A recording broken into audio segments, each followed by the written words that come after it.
जी, हमारा सेगमेंट है सेहत का सवाल।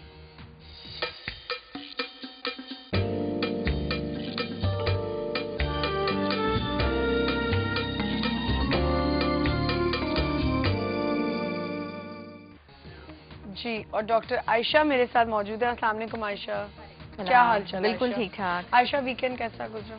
अल्हम्दुलिल्लाह ठीक हमेशा मैं गुजरा। से यही पूछती हूँ। वीकेंड भी अच्छा गुजरा और कल भी छुट्टी आ गई। बस ये कि बच्चों के फाइनल एग्जाम्स, आज पहला पेपर, टेंशन घर में। सेम यार आयशा, आज से बड़े पेपर शुरू हो गए और मुझे लग रहा है कि मेरे एग्जाम नहीं, मुझे ऐसा बिल्कुल नहीं लग रहा। मुझे सिर्फ लगता है 2 सब्जेक्ट में, जब मैं 2 सब्जेक्ट जो पढ़ा रही होती हूँ। लेकिन मैं क्या करती हूँ आयशा, आई थिंक मेरी बच्ची भी है भी। आपकी बेटी किस क्लास में? मेरी बेटी तो 2 में, उसके फाइनल एग्जाम्स नहीं, बेटा 7 में। 7 में बहुत परेशानी होगी ना। उसकी मेरी बेटी 4th में, तो अब ये कि आधे सब्जेक्ट के लिए तो वो ट्यूशन जाती है, लेकिन 2 सब्जेक्ट जो मैं पढ़ाती हूँ उसके लिए कि मैं थरली ना उसको रोज आना। और मैं चाहती हूँ कि मैं लोगों को ये ऑनर बताऊं कि बच्चों को अगर आपने पढ़ाना है, क्योंकि मैं तो खुद पढ़ाई में फारिग ही थी बिल्कुल। पढ़ाई में मेरा कोई कभी ध्यान नहीं होता था। मेरी बहनें मुझे बड़ी वाली पकड़ पकड़ के मार मार के पढ़ा रही होती थी कि पढ़ो पढ़ो पढ़ो, और बड़ी मैंने फेंटियां खाई हुई है पढ़ाई के ऊपर। याद ही नहीं होता था, मैं तो घंटों बैठी रहती थी, पढ़ती नहीं थी, जो सच्ची बात है, ऑनेस्ट होना चाहिए। तो अब मुझे जब ज़ाहिर बेटी का टाइम आया तो मुझे होता है कि नहीं, ये तो एटलीस्ट इसके ऊपर जब मैं उसको डांट डांट के पढ़ा रही होती ना, और बहुत ज्यादा वो करी होती, तो मेरी कभी कभी बहनें कहती खुद तो तुमने पढ़ना नहीं होता था। तो एक बड़ा अच्छा मैं लोगों को समझाना चाहती हूँ कि जो बच्चे बहुत ज्यादा होता है ना, कि आप एंड टाइम पे आके बच्चों को स्टडीज करा रहे होते हैं, बेस्ट होता है कि कॉपीज से तो क्वेश्चन आंसर्स आप देख ही रहे होते हैं, लेकिन चैप्टर को अगर आप बार बार थरली रीड करवाते रहे तो उससे जितनी हेल्प मिलती है ना आयशा, आई थिंक वो आप क्वेश्चन आंसर्स करा लें, आप कुछ भी करा लें, लेकिन आप थरली अगर चैप्टर्स को एक एक करके पढ़ाते रहे ना, तो बच्चों को बहुत हेल्प मिलती है। अच्छा, मैथ्स में इसकी बहुत जरूरत होती है, और मैथ्स की प्रैक्टिस, मैथ्स भूल जाते हैं, जितनी प्रैक्टिस हो, सम्स की जितनी प्रैक्टिस हो उतना कम है। और उर्दू से बच्चे बहुत भाग रहे होते हैं, तो उर्दू के लिए मैं यही कहूँगी, उर्दू और इस्लामियत जो है ये ऐसे सब्जेक्ट होते हैं कि बच्चों से ज़रा खिंच रहे होते हैं। अगर इस्लामियत इंग्लिश में हो तो बच्चे थोड़ा उसको इंटरेस्ट ले लेते हैं, लेकिन अगर उर्दू में होती है तो मुझे पता है ना कि नहीं इंटरेस्ट बच्चों का डेवलप होता है। लेकिन अगर आप वही चीज़ इंग्लिश में पढ़े होते हैं इस्लामियत, तो बच्चों को अब तो ज़्यादातर हर जगह करिकुलम में इंग्लिश आ गई भी है इस्लामियत में।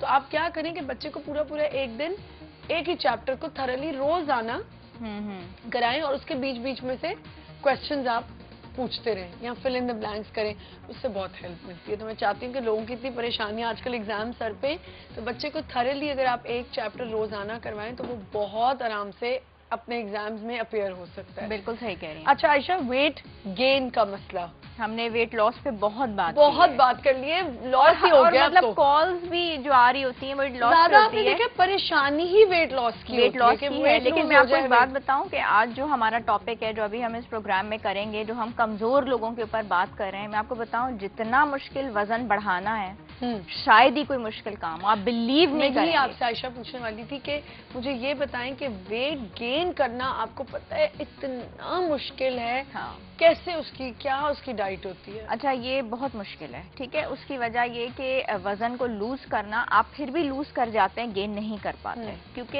एक तो वजह पता ही नहीं होती कि वजह क्यों है कि आपका वजन इतना कम है, और हमें तो समझ में आ रहा होता है। सॉरी आयशा, लेकिन मैंने शुरू में आज बताया था कि आज हमने कल परसों थायराइड पे बात की थी।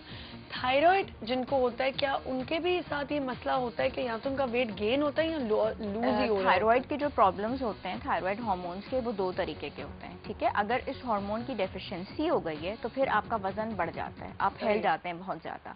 फिर हम थायरोक्सिन भी देते हैं साथ में ट्रीटमेंट के लिए, डाइट प्लान भी, आप बहुत वेट लूज करते हैं। और दूसरी जो इसकी कंडीशन है उसमें आप बिल्कुल पेंसिल बन जाते हैं। तो काफी लोग जब बहुत पतली लड़कियों को देखते हैं तो कहते हैं तुम टेस्ट करा लो अपना थायराइड का, शायद तुम्हें थायराइड प्रॉब्लम हो गई है कि तुम्हारा वेट बहुत ज्यादा गिर रहा है। हाँ, और ये के साथ में हम और चीजें भी देते हैं, देखनी पड़ती हैं, टेस्ट करवाने पड़ते हैं, ठीक है। मेंस्ट्रुअल इरेगुलरिटीज हैं, खून की कमी है, कुछ लोगों को वैसे ही स्टार्वेशन का बहुत शौक होता है, कुछ की फैमिली टेंडेंसी होती है, कई दफा इतनी कोई स्ट्रेस है, डिप्रेशन है, इतनी तकलीफ है जिंदगी में, प्लस ईटिंग डिसऑर्डर्स तो मौजूद नहीं है। तो हमें बहुत सारी चीजें रूल आउट करनी पड़ती हैं, प्लस ये कि कैंसर की कुछ ऐसी कंडीशंस हैं, मैल न्यूट्रिशन की, मैल एब्जॉर्प्शन की, तो पूरी एक बाकायदा लिस्ट है कमजोर होने करने की। लेकिन मैंने ये देखा है अपनी क्लिनिकल प्रैक्टिस में, जब क्लिनिक्स के दौरान, कि ये लोग जो कि दुबले पतले होते हैं, ये उन लोगों से जो सेहतमंद हैं उनसे ज्यादा तकलीफ में आप बिलीव नहीं करेंगी। दे आर सो अपसेट, हाँ, they are so upset in their life, because ये लोग कह रहे होते हैं कि डॉक्टर साहब हमें तो कुछ पहना। आयशा, हम कंटिन्यू करेंगे यहीं से, एक ब्रेक का वक्त हुआ है, ब्रेक लेते हैं, छोटा सा break, will be right back.